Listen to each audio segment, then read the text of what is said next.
Bonjour les petits amis de l'horreur, on se retrouve aujourd'hui pour une critique cinéma.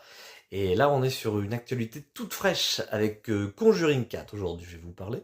Je vais vous commencer déjà par détailler un petit peu ce que je pense de la saga. Le premier Conjuring donc est pour moi certainement un des meilleurs en termes d'ambiance. Je me rappelle l'avoir vu à l'époque, c'était vraiment flippant quand c'est sorti. Le second, pour moi, est le summum en termes de divertissement. Je trouve que c'est divertissant, on s'ennuie pas quand on le regarde. Ça, c'est cool. Et le troisième est, excusez-moi le mot, une sombre merde. Voilà. On se fait chier du début à la fin. J'y croyais un peu au début, hein, mais bon. J'ai déjà quasiment oublié ce film, je me rappelle quasiment de rien, et tant mieux. Mais aujourd'hui, on s'attarde sur celui qui fait des millions d'entrées partout dans le monde et des millions de dollars de recettes aussi, hein, surtout au box-office. C'est Conjuring 4. Et est-ce qu'il est aussi bien qu'on le pense? Eh bien oui, je le trouve plutôt bien. Je le trouve plutôt bien. Il y a une histoire qui est bien écrite, une famille qu'on suit, voilà, un petit peu comme le 2. Voilà, je trouve qu'il y a un peu des fausses airs du 2 dans le fond. Mais là, on s'attarde un peu plus sur la famille Warren, un petit peu leur vie hein, privée, si on peut dire, et surtout la vie privée de leur fille Judy. Je crois qu'elle s'appelle Judy. Et donc là, voilà, on va se retrouver avec une nouvelle enquête. Les Warren ne devaient plus travailler.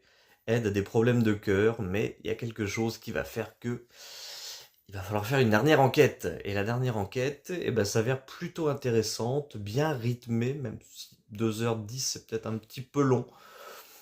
Peut-être 15 ou 20 minutes de moins aurait été bien pour que le film soit parfait. Mais en termes, voilà, c'est divertissant. Il y a des moments qui sont assez creepy, notamment l'entité d'un homme qui est dans cette maison que je trouvais vraiment terrifiante.